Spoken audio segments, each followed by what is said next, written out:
कुर्था विधानसभा क्षेत्र के असली मालिकों, अभी कुर्था विधानसभा क्षेत्र में 13 प्रत्याशी खड़े हैं और नंबर 1 पर जो आपके पास ईवीएम मशीन आएगा वोट देने के दिन, तो नंबर 1 पर मेरा नाम रहेगा अरुण कुमार उर्फ अरुण कुशवाहा।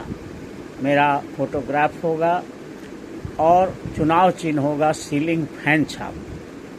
तो हम राष्ट्रीय लोक समता पार्टी के उम्मीदवार हैं और हमारा चुनाव चिन्ह है सीलिंग फैन, छत का पंखा, और फर्स्ट में ही ईवीएम में मेरा नाम रहेगा। और आप लोगों से अपील करना चाहता हूं आज कि देखिए, वोट तो आप हमेशा आज़ादी के बाद करते आए हैं, लेकिन एक दो बात को हम आपके बीच रखना चाहते हैं कि जिस लड़ाई को हमारे नेता लड़ रहे हैं भारत में, वो सिर्फ विधायिका की लड़ाई है और विधायिका सत्ता नहीं होती। ये लोग गलतफहमी में जीते हैं और हमारी जनता को भी गुमराह करके रखा है इन लोगों ने कि सत्ता का मतलब सिर्फ होता है प्रधानमंत्री, मुख्यमंत्री, एमपी और एमएलए। ये गलतफहमी पैदा किया है इन लोगों ने।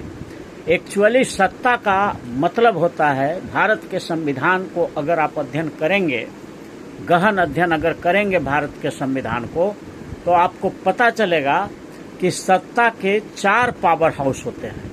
4 पावर हाउस होते हैं और चारों मिल के सत्ता होता है।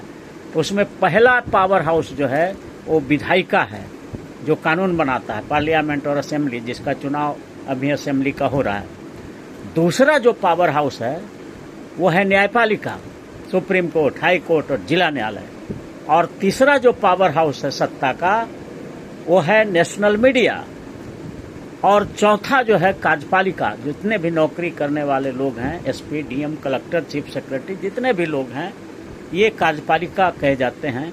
तो ये 4 मिलकर के सत्ता होता है, विधायिका, कार्यपालिका, न्यायपालिका और national media including private sector. तो ये चारों मिलकर के जनता का काम करते हैं। लेकिन आज जो हमारे नेताओं ने गलतफहमी पैदा कर दिया कि सिर्फ विधायिका में हम आ गए तो समझिए सत्ता हो गया, ये नहीं है।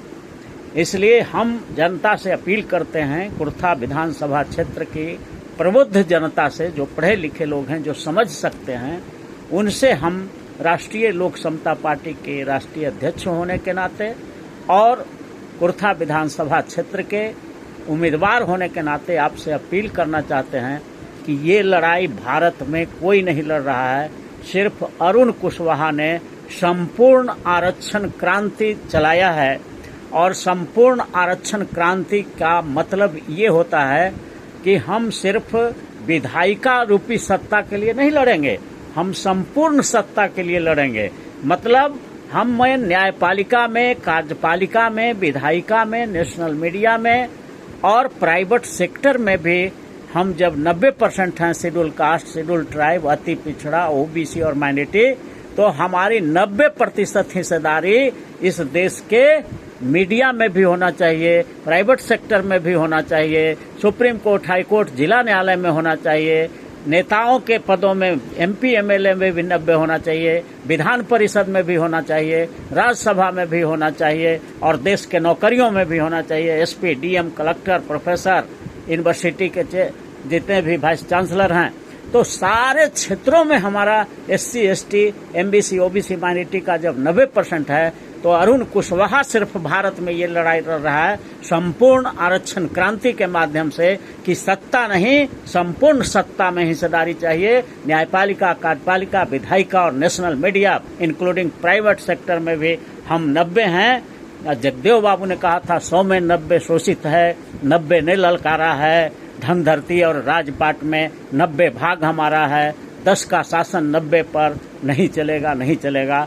तो इसी सिद्धांत को लेकर के हम आए हैं और आपसे आग्रह करते हैं कि 11 तारीख को, जो मंगलवार को जो वोट पड़ेगा, तो उसमें आप इस बात को हमेशा ध्यान में रखिए कि अब इस देश में ये कुर्था के जगदेव बाबू ने जिस तरह से बिगुल बजाया था, उसी तरह से आप लोग बिगुल बजाइए। अरुण कुशवाहा को सीलिंग फैन छाप पर लाखों लाख के संख्या में वोट दे करके भारी मतों से विजय मनाएं, ताकि हम देश में संपूर्ण आरक्षण क्रांति चला सकें। बहुत बहुत धन्यवाद। Thank you.